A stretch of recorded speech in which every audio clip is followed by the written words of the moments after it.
What is up, everybody? This is Brian, the Toyota guy over here at Fred Anderson Toyota in Asheville, North Carolina. And today I just want to spend a few minutes with a car I'm getting ready to sell. It's actually the first one of these that I've sold new, that I can remember at least. And I'm super excited about this. It's a GR86. This is a premium manual transmission. It's actually going to a new car buddy of mine's family. So kind of neat how it all worked out. But this car is near and dear to me because it kind of follows through the A86 lineage, which I've actually had a lot of when I was younger, all the way up through college. I've probably had 5 or 6 of those cars, as well as all the other various Toyotas that I've had that are kind of spiritual descendants, I guess, from this car here. So I just want to spend a few minutes to kind of talk about it, what I think about it, and why I think you should buy one. So first off, here is the car. I wanted to actually drive my Celica today and bring it up next to it because you can kind of see why I might like this GR86 so much. And that is because I have heavily kind of inspired or styled my own Celica off of these GR86 premiums, all the way to the point where I have actually found a set of the wheels off these cars and actually fit them on my Celica. And I think it's one of the best wheels that have ever been made by Toyota for one of their cars. And honestly, there's a lot that's similar here. The GR has, of course, a trunk instead of a hatchback versus the Celica. It still has a 4-cylinder. Of course, there's a lot of Subaru inspired stuff, Subaru engine and everything in the GR versus the old 1.8 liter 2ZZ and the Celicas. But both are manual transmissions. This car makes about 228 horsepower. This car is like 180, give or take, minus the years that have gone by and the 185,000 miles that are on that car. But there's a lot to like about this car and why it's a great replacement for these older cars that Toyota used to make. Window sticker on this GR86 is right around 33,000. Again, this is a premium. This is a manual transmission. And for those that are curious, here's the window sticker. So you can see it's 33,621. A few typical kind of Southeast Toyota packages and things like that on there. But just a really good looking car. And I think that's one of the main reasons why I'm such a fan of this generation. Much like the Supra, I have a little bit of complaints like most people have with this being a lot of Subaru car versus Toyota car, where like the Supra is also a lot more BMW than it is Toyota. And that's why I'm such a huge fan of the GR Corolla. But honestly, when they updated the styling here, this has got to be one of the best looking cars on the road today. I think it strikes the perfect balance of looking very modern and futuristic, extremely well styled. I love really the way everything's been kind of, flared and accentuated, specifically here with these front fenders. You can actually see there's some air vents that come out from the fenders, which will suck for people that are, looking about rock chips and stuff like that. But really gorgeous there. I've made this comment about the GR Corollas, but I really do love these like intentional, mud flaps, if you will, that are built into the car styling here, which is really great because when you've got a car with sticky tires like these are Michelin 4S's, I think, Pilot 4S's. I'll look at it here. But yeah, Sport 4, Pilot Sport 4. I thought it was a 4S, it was a Sport 4. But anywho, when you get sticky tires like this, paint chips and slinging stuff around is going to happen no matter what. But a lot of people complained about the previous cars that these didn't have a whole lot of power, and that was because they were right around or just under the 200 horsepower point. They've been able to somehow take the same boxer engine and squeeze out a little bit more horsepower out of it, where I personally think that 228 or 220, 230 on this car is about right. I think that's perfect. It puts it right in line with something like the Miatas and some of these other kind of smaller cars, like what the old Z3, Z4 used to be. I think this is the perfect amount of car. Now, if you're buying this car for straight line speed, then you don't understand what it's for. This is a handling platform. And I can tell you from just a little bit that I've been able to drive these over the years, they are dang near perfect, man. They just have such a crisp turn in.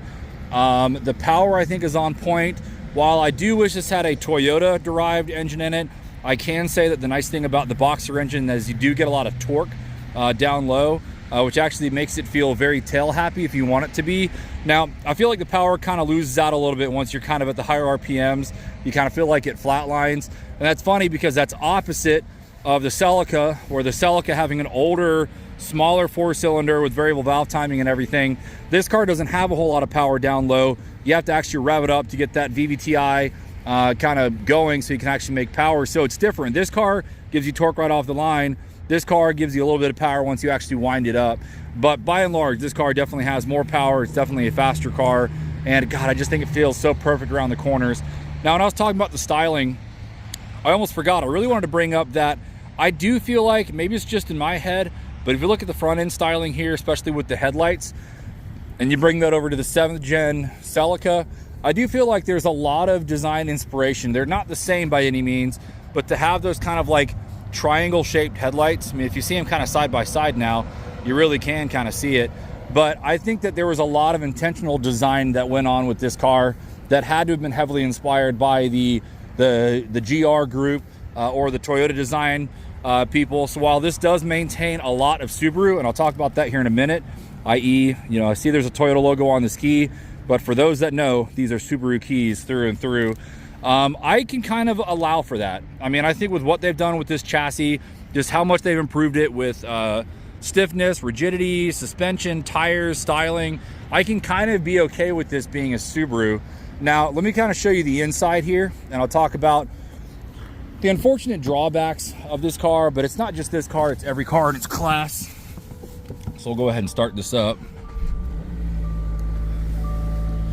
Just now starting to rain, so it's not great weather for doing this. So this has a really nice modern interior now. Now there's still a little bit of old school going on, and there's a very heavily Subaru inspiration here. These, while I do think they look really good, the temperature dials, they're very clear with these little LCDs behind them. Those do look good, but they're very Subaru. This whole entire infotainment system is straight out of a Subaru, specifically straight out of an older Subaru. Goodness gracious, turn that down a little bit. So if you're familiar with this, if you've had a WRX or an STI or a Crosstrek or whatever, this is exactly like what's in that system. Now, to be fair, years ago, Subaru was actually borrowing from Toyota, or they were collabing on some of this software stuff. So it's pretty similar. It's really easy to use. You do have wireless, or not wireless, you've got wired Android Auto and Apple CarPlay. It's got a pretty decent stereo in here. I don't think it's that great. I'm not sure where you'd add speakers to this car if you're one that likes to have a bass heavy sound. But I do think that this is a good enough stereo. And what I will say that I like about this is I'm kind of glad that they have not gone for this all digital display like you have with the modern Mustangs and like the new M2 and stuff like that. This still has a good combination, and this is kind of what I feel like is the Japanese styling on things, but a good combination of modern technology here and here, and I'll point that out here in a second as well, but still has a very timeless, you know, kind of interior design. I think that this look on the car is going to actually continue to look good for several years. You've got a really creative center console here. Now, again, this is kind of a sports car. You're up here with your shifter. You know, when you're up here, there is no drink holders. Your drinks are back here. So I have not lived with one of these, nor taken road trip with one or anything. And I can't imagine how comfortable it is to be driving down the road and have to reach back all the way back here. And I've got this seat pretty far back. For me, it's actually all the way back. And you're not going to really be able to easily grab that. Maybe you can kind of do the reach over and under. I don't know. Just be happy that you've got cup holders. But regardless, if you do have cups in here, you do lose your armrest. It is padded for when it is down, and it does work for a great armrest in that way. But it is kind of a drawback of this kind of car. You know, again, that's just kind of typical when you've got a small cabin like this, especially when you've got something that's going to have a manual transmission. It's rear-wheel drive, or you've got a tunnel, you've got to have a drive shaft and everything here. Let's talk about these seats. This is part of the premium, where you've got the leather trimmed with the Alcantara here in the center. I'm really happy with how these seats look and feel. The grip on them is great. They are manual all the way around. There is no power adjustments, but you can see there's the recline it and to jack it up or lower it down. I am 6'3". I currently have the chair all the way to the floor, and I have the rail all the way back, and this is about right for me. Is it small? Sure. But as I flip this around, as I typically like to do. It is doable. This is about right. I mean, my Celica over there is pretty small inside. This is way more room than like an ND Miata. I love Miatas, every single generation of them, but they have absolutely no room inside them. And even though the ND is by far a lot more polished than the older ones as far as interior and road noise and stereo and all that stuff, it is still so claustrophobic in there. Whereas with this, I don't feel claustrophobic at all. I mean, I don't feel like the steering wheel is sitting here in my lap. There's plenty of movement here. Really, if I was in a spirited driving mode, I'd probably move this up just a little bit. But the nice thing is, I don't feel like the center console here is encroaching on my knees. Same thing over here with the door controls and the dashboard. They've really thought this out to make sure there's a lot of room. Now, I'd say the same for the passenger seat here. But the one thing I will point out, and this is just a drawback of any rear-wheel drive sports car, and you kind of just have to be okay with it, is these do have a back seat, which, as you can see, I'm struggling to get leaned up. There we go. So you do have two back seats here, and interestingly enough, they are very deep. It's actually kind of bizarre looking the way they are. If you just see how angled that seat bottom is, you're basically falling into this car. Now, I'm guessing that they have to have that seat so deep because, as you can look here, there's absolutely no headroom. I haven't tried. I don't really care to try, but I don't think I'm going to be able to sit in that seat.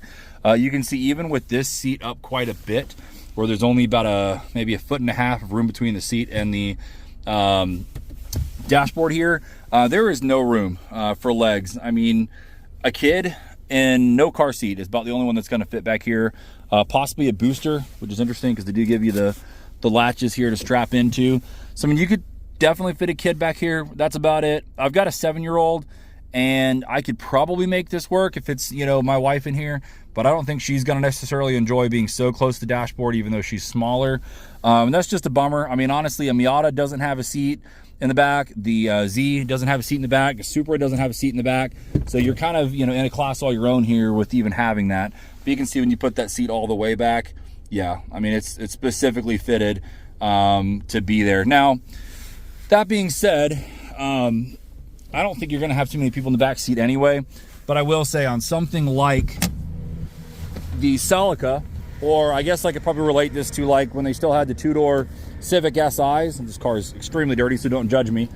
You can see here, that seat is all the way back. You can see I actually have my son's booster seat back there, and it is totally usable even at that point. And you can just see how much room there is in leg room from the front seat. So typically we can make that small adjustment, move the seat up 2 or 3 inches, and my son has more than enough room. Now again, I can't judge the GR for this because this car is a 2000, it's 24 years old at this point, which is crazy. This car has a lot more modern safety features, and there's a lot thicker panels, you know, stuff like these, the A-pillars. There's a lot that changes with these cars. They have to get smaller on the inside. And again, this car is rear-wheel drive versus this car with being front-wheel drive. They can have a ton of room back here. Now, I want to talk about storage. So, you know, I like to bring this up because I'm a huge fan of the Celica. And again, this car is very dirty, so I apologize for that. But you can see with it having a hatchback, like a lot of these front-wheel drive cars from back in the day, tons of room back here, even with my janky sub setup that kind of keeps these things from moving around. But even with the speakers in here, you can see there's a nice huge area here.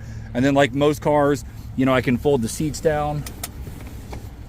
And it's a nice, huge, flat area. I'm actually going to potentially buy a mini fridge, and I'll be able to stick it in this thing and haul it to the house.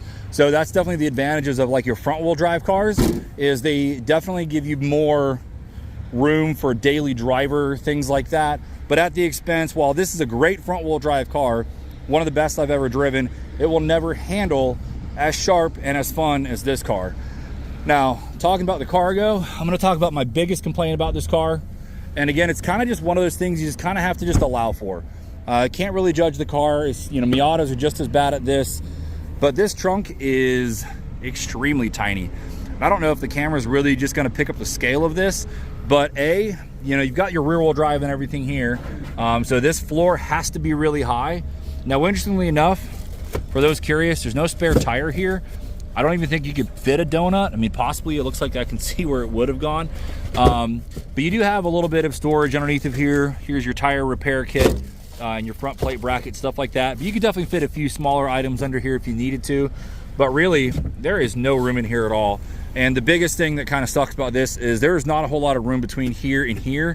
Like this height right here is got to be less than 2 feet, which means you can definitely fit smaller, I say definitely a lot, apologize everyone, but you could fit smaller suitcases, duffel bags, things like that in here, but you are certainly not going to fit larger duffel bags, or really much more than what 2 people would need, versus where the hatchbacks have the advantage of having all that extra room where I could do, you know, some small errands with it.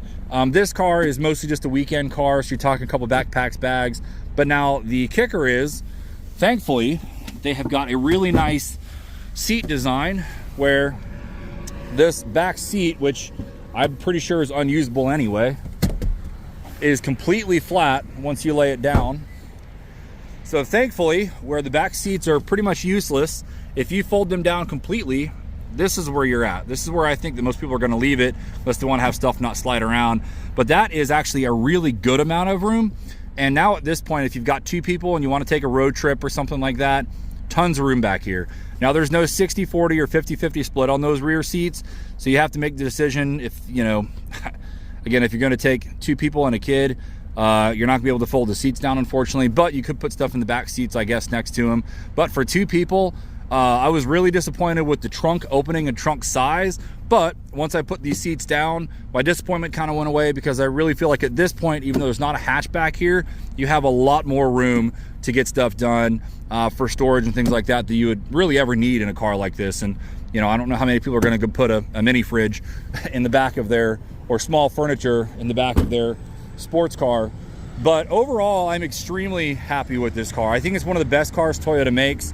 The fact that you can get a fairly loaded premium and still keep it under 35 when you've got the world of the GRs, which if you've watched my videos, you know I love them. GR is one of my favorite cars, a GR Corolla, really all of them for that matter.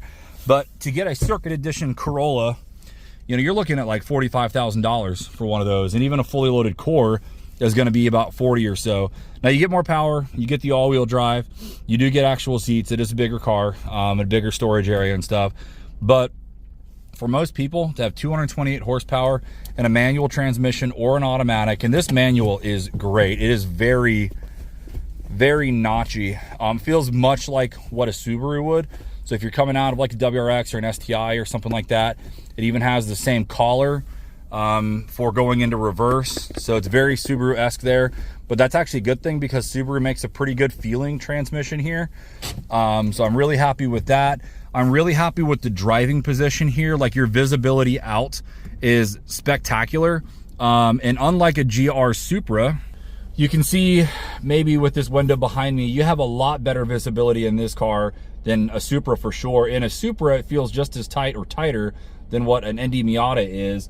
And you basically have the interior, the hatchback is, you know, the roof is right behind you. It pretty much just tapers down. There's no seat or anything like that. You're in a cocoon and you can't really see out. These do have little side windows behind me, which are for looking out when you're maybe on the highway and passing people. But really, with having that window behind you being so big, the windshield's got a nice taper to it. The windows, even though they are a little smaller with the door being here almost at my shoulder level here, I still think visibility is actually really good in here. I'd say just as good, if not better, than any other car in this class. Miatas, I think it's really tight as well when you've got the roof up. Roof down, obviously you've got more than enough visibility because you've got a 360 pano view. But I still think this is an extremely daily drivable sports car that can be had for, you know, $35,000 with tax and everything like that. And if you don't want to have the premium, and honestly, while I do love the seats and the wheels and stuff, I think in a car like this, I could give up having the heated seats. Just because at this price point and for what this car is going for, stuff like this I could probably get away from. If it was like the GR Corolla, where you had the JBL stereo and the heated steering wheel and stuff like that you can get on the premium packages, then it might make a bigger difference. But for something like this, even if you do skip out on that and you get something that's going to be closer to like $30,000, I don't think you're missing out on a whole lot. You can save a little bit of money, keep a lower payment, and still have a fantastic car. Now, I want to talk about this dashboard. So I know I talked about this screen and how Subaru-esque it is, but over here, this is a really good instrument cluster. And I will actually say, I think I like this better than a GR Corolla. Now, again, I've not lived with either one of these for a long time, so my opinions could change. But with the GR Corolla, it's a little bit too digital and there's a little bit too much going on. You've got turbo boost gauges and stuff like that. And, you know, I feel like this is a much more clean, classic setup. Kind of reminds me actually of the old S2000s, especially with the bars and the kind of like analog looking digital display. Now, interesting thing is you would not almost be able to tell, but this whole area here is a screen. Versus this is a small screen with a little separation there. You can't really make any adjustments here. You can see your temperature for the car, your clock, obviously your fuel gauge, all those normal things. Your speed and everything's here. The nice thing is this is a manual that will tell you what gear you're in, but my complaint is if I put it in first, in almost every other car, it'll just tell you what gear you're in. Versus in this car, it won't actually tell you what's going on until you start driving. So you can see now it says we're in first gear. Man, that door chime is gonna be annoying now that I've started. I have to freaking turn it off and back on. Oh, here we go. Thank God.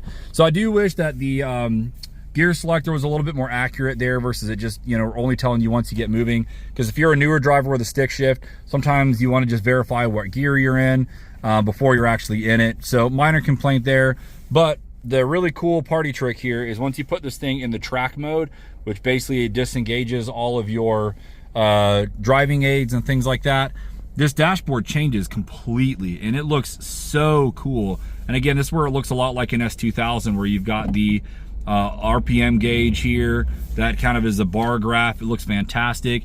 You get a lot more detailed information over here when it comes to coolant temperature, oil temperature, and you can see there is a lap timer. Now you can get to the lap timer without it being in here. If you actually use the steering wheel buttons, you can kind of scroll around. Where is it? Here we go. So you can get to the lap timer here. So if you like this more like watch looking display, you can leave it there. Or again, if you press and hold that track button for about a full second, you can see it changes over. You can see traction control goes away and everything. So really cool. And I will say when you're driving around, the camera I feel like gives it a little bit more brighter on the blacks, but honestly from looking at eye level, it's really sharp. It looks really good, feels very quality. Now, if you're curious, this little green thing over here in the bottom corner, that is the hill assist. And you'll see as I kind of start to put it in gear, it starts blinking because it's telling me that it's holding it. So again, that's pretty standard for most new cars now, but it's pretty easy to kind of get going on a hill. So we'll go ahead and put the track mode back off, put it back on the normal display here. But overall, I'm really impressed with this car. I'm pretty happy with the interior, even though there's a lot of Subaru stuff going on here, and Subaru keys and Subaru engines and all of that. But honestly, when you've got an interior that's as usable as this, and I love the styling, everything's very intentional. You know, just a sucker for stuff like this. We've got like these just humps, and I just love the circles and squares, and everything's kind of mixed in here. It's really a good package overall, and especially when the car looks this good, man, what could you really complain about? I mean, this is one of the best looking cars on the road. It's got more than enough power for having fun on a daily drive. And I'll tell you, if you're watching this video and you've not had a chance to either autocross or spend time at a track day or go to some place like Tail of the Dragon or do canyon driving, things like that, then you're missing out on what this car is for. In a heartbeat, I feel like this is one of the best cars out there for autocross, for track driving, things like that. Extremely fun. And just the little bit that I've driven these around, such a great chassis. I would love to own one of these or autocross one of these and actually put it through its paces personally. But I've seen the personal success people have had with these cars. I've heard how much fun these are when they're actually, you know, driven at speed, and you could not go wrong with this car. All right, so to summarize, why I really think you should buy this car, or these cars or cars like these, is there was a long time where Toyota and most brands had kind of given up. I mean, the Supra had died off, the Z was pretty much dead, and really the last 370Z had been the same for like 10 years anyway, so they hadn't really done anything with it. You know, Toyota's last fun front-wheel drive car like this was the Celica, and they stopped this like in 2005, so it's been almost 20 years since they had even something like this. So I feel like we as car enthusiasts, we need to be buying these. Now the good news is, for Toyota and the rest of us, these are selling just fine. So I'm not necessarily pleading with you to go buy these because they need to be purchased. These are selling completely on their own, just from their reputation. But the problem is, we're just not getting enough of these. GR Supras, we're not getting enough of these. Interestingly enough, I think we've had more GR Corollas than we've had GR86s. And maybe our store here is an anomaly. We just do really well with selling these. But every single one of these has sold before it shows up, even the automatic ones. So thankfully, I don't think these are in jeopardy of being killed off anytime, especially when that new body style has been out now. And this one is a 23, I should clarify. But this is the car to buy. If you're a car enthusiast and you want to get something fun to drive that's still somewhat practical, buy this car. If you're looking for like a weekend driver, you know, something that you can take to the tail of the dragon, or maybe you want to get into autocross or track driving, buy this car. Buy the Toyota one, buy the Subaru one. I don't even care. They're just as good either way. But I will say, my only thing that I will advise for these is, if you've done any research on these cars, there's been a lot of people that have been having, not a lot of people, there's been enough people that have had issues with the Subaru engines in these, which is a thing. The Boxer engine is great when it's completely stock, and sometimes the reliability isn't there once you start modifying it, especially if you start looking at turbos and superchargers and things like that for these. So my advice would be, if you're buying one of these, even if it's one of the older ones, the older 86s or FRSs or BRZs, buy one that's unmodified. If you're going to modify it, do it yourself and do your research, whether that's suspension or engine or whatever. But ideally, buy it completely stock, whatever year it is. Buy it with a warranty. Make sure you can keep the warranty without your modifications. Drive the snot out of it, and if something goes wrong, let the warranty take care of you there. I hate to give that advice at the end of the video and kind of bring it down a little bit, but there's been enough people that have had the issues with these that I can't, in my right mind, not just bring that up. That I do feel like this car right here is the car that you buy and drive exactly how it is. Now, lower it, put better wheels and tires on it if you want to, maybe do some exhaust and stuff like that, maybe an intake, which doesn't really do anything anymore. But by and large, do not plan to buy this car and get a lot of power out of it. If you want to do that, buy anything else that's got a turbo. Buy a BMW. I've got a BMW. Get one of those with a turbo. Get a GR Corolla with a turbo. Get a 2-liter Supra, which we have. I want to make a video on that. Get a 2-liter Supra with a turbo if you want to modify the car and get more power out of it. But this car, buy it exactly like it is. Drive it, love it, affect the handling better if you want to, but honestly, I don't think it needs it. It's fantastic as it is. Thank you for your time. If you're still with me on this part of the video, I know this has gone longer, but when I get one of these, I feel like I have to spend a little bit of time to get this video on the channel. So if there's anybody that's maybe on the fence on buying one of these, just buy it. Unless you need something that's more practical, like a 4-door car. If you're okay with really just having 2 seats, buy this car. It's fantastic. But as always, thanks for watching and have a great day.